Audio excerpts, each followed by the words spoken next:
Welcome to Pearls for Parkinson's. Here is this week's daily living tip. Welcome back. Today we're talking about low blood pressure in Parkinson's and discussing tips to help bring it up naturally. The number one thing that you need to do is hydrate. And I know you've heard this before and you may be rolling your eyes at me, but it is very true. Most of us are walking around dehydrated. It's so important to make sure we have that fluid balance necessary to sustain a blood pressure. So it's important to set a goal. If you're drinking 1 bottle a day, you may need to increase that for a week to 3 bottles a day and take stepwise approach to getting to the goal amount of fluid that you need to be drinking. Most physicians would recommend drinking half of your weight in water. And that sounds like a lot to many people. And it is, but that's really what's recommended. So what I use is I have this nice clear jug, and it actually does have some ounces marked on it. There are many different ways you could do this, and this one's a little easier. This one's 56 ounces. Mine is 75. I fill it up in the morning, and then I put it in a place in my house or at work where it's visible so that I'm always passing it and I can't forget about it during the day. If we don't see it, we don't remember and we lose track. So it's important to make sure that it's very visible to you. This one is nice because it has a handle. It also has a spout that has a straw with it. So for the gym, this is a really nice option. You can see on it, it says 7 a.m., 9 a.m., 11 a.m., and so on. It goes through where you should be at, how much you should be drinking down in the jug throughout your day to be able to maintain your goal. And so those are some of the ways that you can just kind of monitor to know that you're reaching your goal. I pour this into another cup. So I have, this is the main cup I tend to use. It's my Yeti. I like ice and nice and cold. So that's kind of what's palatable to me. You need to know if you like room temperature. Maybe you like to add things. I tend to add lime. I can add mint. I can add fruit to my water to naturally flavor it if I don't like just plain water all the time. There are drops that you can use and powders that you can use, like Crystal Light.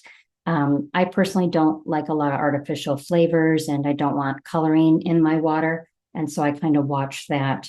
If you really need a boost, so say you're really suffering from lightheadedness or dizziness, and you can tell your blood pressure is low, it's important to add something to it like a hydration enhancer. So this is called Liquid IV, and this is an electrolyte powder. This one's strawberry flavored. This one's called Body Armor Flash IV, and these can quickly bring your blood pressure back up. So make sure you get the ones that are 0 sugar. Again, because the last thing you want is just adding a lot of sugar to your diet. There are other ways that you can increase your fluids as well. Watermelon is 92% water. Cucumber is 96% water. So just increasing the foods that have more water in them can help, especially if a person is a caregiver and they're trying to help somebody who has dementia and they tend to resist drinking a lot of water. It's going to be really important to add it in with foods as well as popsicles. So the Outshine is a nice brand. They have sugar-free, real fruit popsicles. And Liquid IV has electrolyte popsicles as well. So those are ways that you can increase hydration, especially in people who might not want to be drinking water all the time.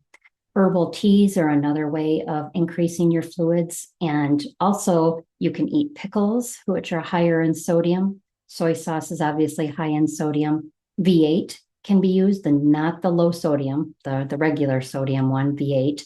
And then other foods that are rich in potassium as well as magnesium, such as potatoes, spinach, bananas. Those things can help actually sustain blood pressure as well. So it's important also to eat meals, small meals, more times per day. When we eat, all that blood is kind of jetted to our gut to help with digestion. And so eating smaller meals more often will help to curb more of that blood just jetting to the gut and lowering our blood pressure to our extremities and to our brain.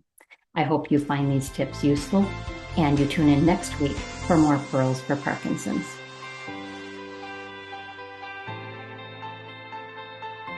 The Wisconsin Parkinson Association is a grassroots organization funded by people like you. To support more local programming like this, visit wiparkinson.org.